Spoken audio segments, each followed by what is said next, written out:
देखो micro environment क्या होता है, micro environment refers to those internal and external factors, बोल रहा है micro environment refers to those internal external factors which exercise a direct influence on the working and in performance of an individual organization। देखो चाहे directly हो चाहे indirectly हो, लेकिन individual पर इफेक्ट पड़ रहा है, मतलब सबके ऊपर इफेक्ट नहीं पड़ रहा है। माइक्रो इन्वायरमेंट वो इन्वायरमेंट है, ऐसा इन्वायरमेंट जिसकी वजह से सिर्फ किसी इंडिविजुअल पर फर्क पड़ रहा है। मैं कोई काम करता हूं बच्चा, और ऐसा कोई कंडीशन बनी है, चाहे वो इंटरनल यानी कि मेरे घर वालों की वजह से हो, चाहे वो एक्सटर्नल बाहर वालों की वजह से। इंटरनल घर वालों मतलब मेरे स्टाफ मेंबर की वजह से हो, एक्सटर्नल मतलब जो मुझसे इनडायरेक्टली जुड़े हुए हैं, सप्लायर है, कॉम्पिटिटर है, कस्टमर है, वो लोग हैं। अगर उन लोग हैं तो चाहे डायरेक्टली हो चाहे इनडायरेक्टली हो, चाहे घर क्यों चाहे बाहर क्यों, उनकी वजह से मेरे ऊपर इफेक्ट पड़ रहा है। मेरा मतलब मेरे बिजनेस पे पड़ रहा है,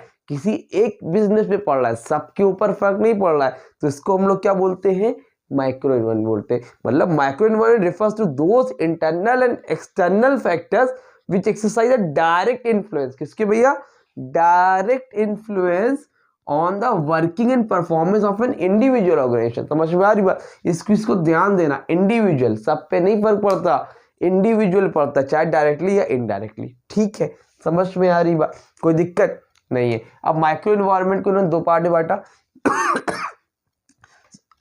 एक है इंटरनल फैक्टर्स, दूसरा है बच्चा एक्सटर्नल फैक्टर्स। अब इंटरनल फैक्टर्स में का मतलब समझो, इंटरनल फैक्टर्स का मतलब है कि जहां पर इंटरनल फैक्टर मैटर करता है, मतलब जहां पर हमारे लोग हैं, हमारे ऑर्गेनाइजेशन के लोग हैं, जिनकी वजह से हमारा बिजनेस इफेक्ट हो रहा है। मतलब इंटरनल जो लोग हैं, जैसे मेरा स्टाफ है, मेरा अपना खुद का मान लो कोचिंग है, तो कोचिंग के टीचर्स की वजह से कुछ दिक्कत है, या फिर जो वर्क जहां पर जो मेरा स्टाफ है वो सही से काम नहीं कर रहा है या बहुत अच्छे से कर रहा है, मतलब जो मेरे लोग हैं जिनसे मैं डायरेक्टली अटैच हूँ, डायरेक्टली मैं इन्फ्लुएंस हो रहा हूँ, वो कौन होते हैं बेटा, इंटरनल फैक्टर्स होते हैं। एक्सटर्नल कौन होते हैं, जो बाहरी है, मतलब कहीं ना कहीं मुझसे अटैच है बट मेरे ऑफिस में वो काम नहीं करते, तो मेरे ऑफिस में मेरे साथ काम करते हैं। इंटरनल फैक्टर्स जो साथ में काम करते हैं, हमारे जो इंस्टीट्यूट है, हमारा जो बिजनेस है, हमारा जो कोई भी मॉल है, कुछ भी है, तो वहाँ का माहौल कैसा है, वहाँ का एटमॉस्फेयर कैसा है, वो क्या होता है, इंटरनल फैक्टर। एक्सटर्नल मतलब बाहर वाले। ठीक है, समझ पा रहे हो और क्लियर है, कोई दिक्कत कोई परेशानी तो नहीं है। देखो बुकिश लैंग्वेज में तुमको बोलता हूँ, लिखा नहीं है मैंने इंटरनल फैक्टर का। It refers to all those factor which exist within a business firm, वो सारे फैक्टर्स जो एग्जिस्ट करते हैं बिजनेस फर्म में, उसको हम लोग क्या बोलते हैं बेटा, इंटरनल फैक्टर।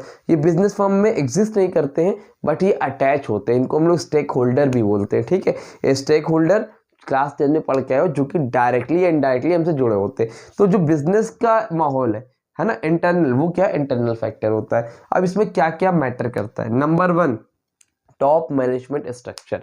ठीक है, अब देखो ये सबसे पहले आता है टॉप मैनेजमेंट स्ट्रक्चर, कि जो हमारा टॉप मैनेजमेंट है, बोर्ड ऑफ डायरेक्टर कौन है, सीईओ कौन है ना, आपका मैनेजर कौन है, वहाँ पे जो लोग काम कर रहे हैं वो कैसे हैं, बहुत हाई लेवल के क्वालिफाई हैं या लो लेवल के हैं, तो ये बिजनेस पे बहुत मैटर करता है। अगर मान लो जो आपका टॉप मैनेजमेंट स्ट्रक्चर है बच्चा, वो बहुत अच्छा नहीं है, तो बिजनेस भी आपका उस हिसाब से ग्रो नहीं करेगा। समझ में आ रही बात, तो ये मैटर करता है। Number 2 corporate culture.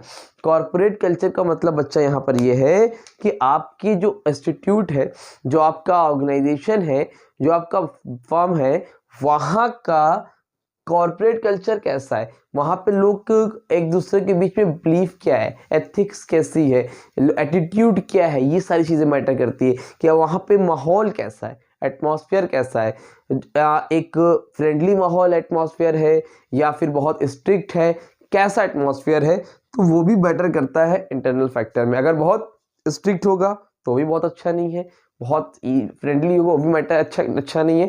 मैटर करता है कि वो कैसा है, वो उन्होंने किस तरह से सारी चीज़ों को मैटर कर मतलब एडजस्ट करके रखा है, तो ये होता है कॉर्पोरेट कल्चर। तो आपके ऑर्गेनाइजेशन का कॉर्पोरेट कल्चर भी मैटर करता है। अगर किसी ऑर्गेनाइजेशन का कॉर्पोरेट कल्चर अच्छा नहीं है तो बिजनेस रन नहीं करेगा उतने अच्छे से। Number 3 mission and objectives. Mission and objective क्या है, आप जो कंपनी चला रहे हो, आप जो बिजनेस कर रहे हो उसके पीछे आपका मिशन क्या है, आपका ऑब्जेक्टिव क्या है। आप प्रॉफिट कमाने के पर्पज से हो, या फिर आपका पर्पस लोगों के लिए वेलफेयर करना है, या फिर आपको पैसा कमाना है लेकिन साथ ही साथ आपने स्टाफ को लेके भी चलना है। आप अलग अलग कंपनी की खुद की अपनी अपनी क्या होती है, एथिक्स होती है, वैल्यू होता है, एटीट्यूड होता है, एम होता है, मकसद होता है। तो आपका मिशन ऑब्जेक्टिव क्या है। अगर आपका मिशन सही है, प्रॉफिट कमाना है, तो वहाँ अलग माहौल है। आप अपने एम्प्लॉय को बहुत खुश रखते हो, उनको भी साथ में बहुत सक्सेस दिलाते हो, तो वही मैटर करता है। तो ये मिशन और ऑब्जेक्टिव आपका क्या है, ठीक। इसका नोट्स आपको मिल जाएगा, डिस्क्रिप्शन में लिंक है, टेलीग्राम चैनल, वहाँ पे ज्वाइन करो, ठीक।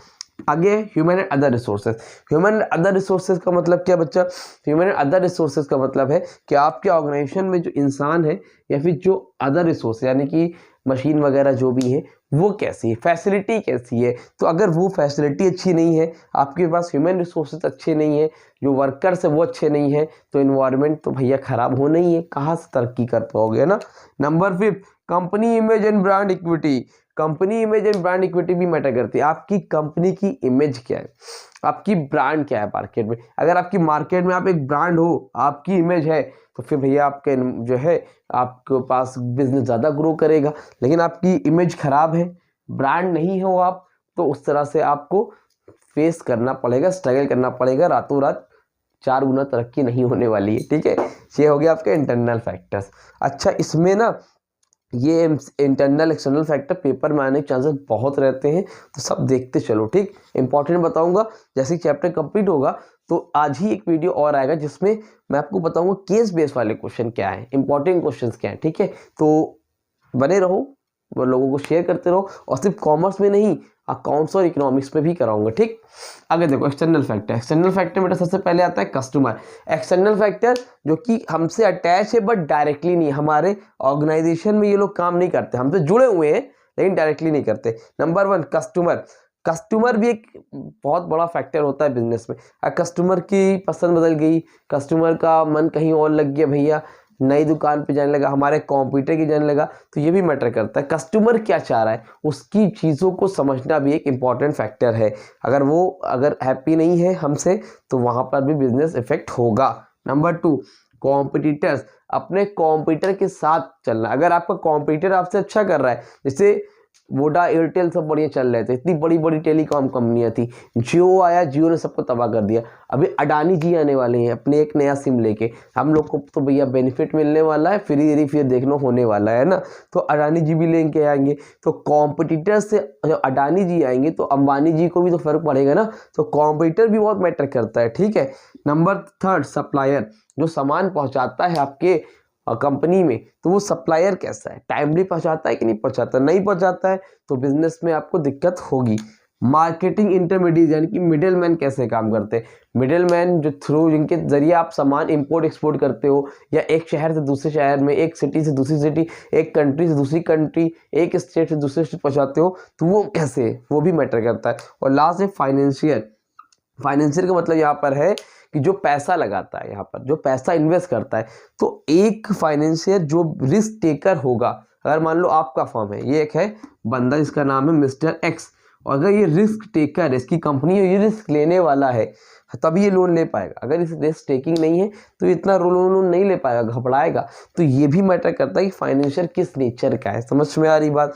तो ये हो गया इंटरनल फैक्टर, ये हो गया एक्सटर्नल फैक्टर। उम्मीद करता हूँ समझ में आ गया होगा।